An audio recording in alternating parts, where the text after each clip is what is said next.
Hello दोस्तों, राधे राधे। मैं माला प्रजापति हमारे यूट्यूब चैनल में सभी दर्शकों का स्वागत करती हूँ, अभिनंदन करती हूँ। आज मैं एक बहुत ही प्यारा कहरवा नाच गीत लेकर आई हूँ। अगर आप सभी को अच्छा लगे तो प्लीज लाइक करना, कमेंट करना और मेरे चैनल को सब्सक्राइब करना। दिल में जगह बनाए के बहकाया पिया, दिल में जगह बनाए के बहकाया पिया, बहकाया पिया, बहकाया पिया, दिल में जगह बनाए के बहकाया पिया, दिल में जगह बनाए के बहकाया पिया। तब तो कहा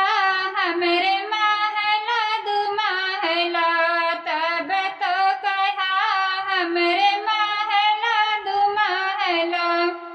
टूट ही मड़ाइया दिखाया पिया,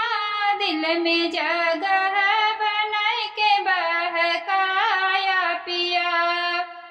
टूट ही मड़ाइया दिखाया पिया, दिल में जगह बनाए के बहकाया पिया, बहकाया पिया,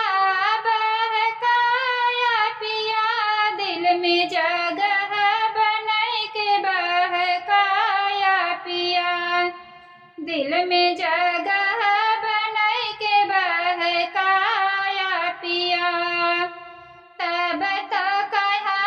हमरे गैया भैंसिया, तब तो कहा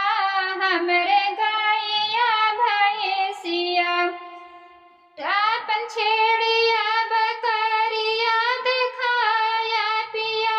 दिल में जगह बनाए के बहकाया पिया, अपन छेड़िया बकरिया दिखाया पिया, दिल में जगह बनाए के बहकाया पिया, दिल में जगह बनाए के बहकाया पिया। तब तो कहा हमरे खेत खरिहानवा, तब तो कहा हमरे खेत खरिहानवा, अपने घर का पिछवाड़वा दिखाया पिया, दिल में जगह बनाए के बहकाया पिया, अपने घर का पिछवाड़वा दिखाया पिया, दिल में जगह बनाए के बहकाया पिया, दिल में जगह बनाए के बहकाया पिया। तब तो कहा हमरे लाली पलंगिया, तब तो कहा हमरे लाली पलंगिया, आपन टूट ही खटियावा दिखाया पिया, दिल में जगह बनाए के बहकाया पिया, आपन टूट ही खटियावा दिखाया पिया,